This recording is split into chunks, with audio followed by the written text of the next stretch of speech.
Assalamualaikum warahmatullahi wabarakatuh.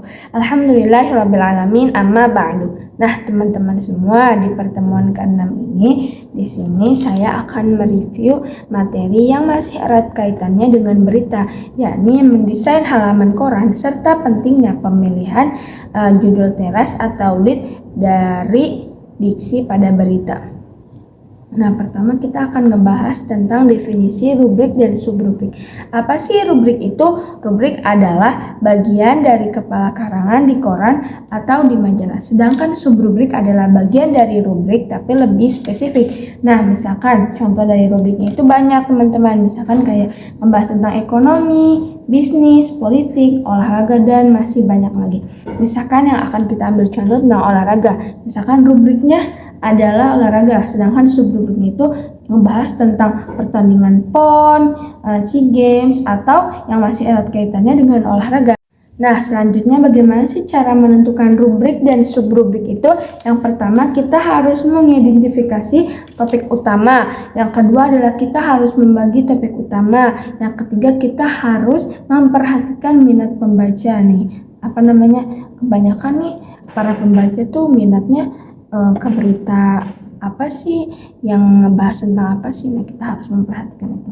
Nah, yang selanjutnya adalah kita harus menyesuaikan isi harian. Yang selanjutnya adalah kita harus mempertimbangkan keterkaitan isi, dan selanjutnya adalah fleksibilitas. Nah, yang selanjutnya adalah kita akan ngebahas tentang judul berita atau identitas suatu berita. Yang pertama yang akan kita bahas adalah karakteristik judul berita atau sesuatu yang mencerminkan dari isi berita tersebut. Yang pertama adalah judul berita harus dituliskan dengan kata yang pendek dan atraktif agar lebih menarik peminat masyarakat yang membaca berita tersebut. Yang kedua adalah jika judul berita ini ingin menggunakan nama atau penggunaan nama, itu harus menggunakan nama tokoh-tokoh yang dikenal oleh khalayak ramai. Yang selanjutnya adalah judul pertanyaan. Gak banyak yang menggunakan judul pertanyaan ini karena gak semua berita bisa menggunakan judul pertanyaan ini, tapi judul pertanyaan ini justru adalah judul yang bisa menarik minat membaca lebih banyak. Yang selanjutnya adalah judul kutipan. Nah, judul kutipan juga nggak banyak nih yang menggunakan judul kutipan ini. Biasanya judul kutipan ini tuh dipakai untuk dijadikan judul jika isi berita itu kuat.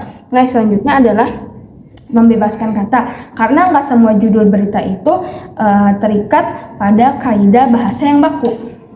Nah, yang selanjutnya adalah lead berita. Apa sih lead berita itu? Lead berita adalah paragraf pertama dalam struktur penyajian berita pada media massa. Nah, biasanya lead berita itu harus mencakup 5W 1H.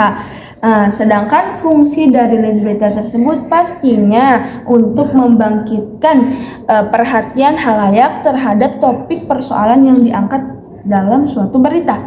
Nah, sedangkan jenis-jenis lead berita itu ada who lead, ada what lead, ada when lead, ada where lead, ada why lead, ada how lead. Itu termasuk kayak 5W1H ya. Nah, yang selanjutnya itu ada question lead, ada narrative lead, dan ada exclamation lead.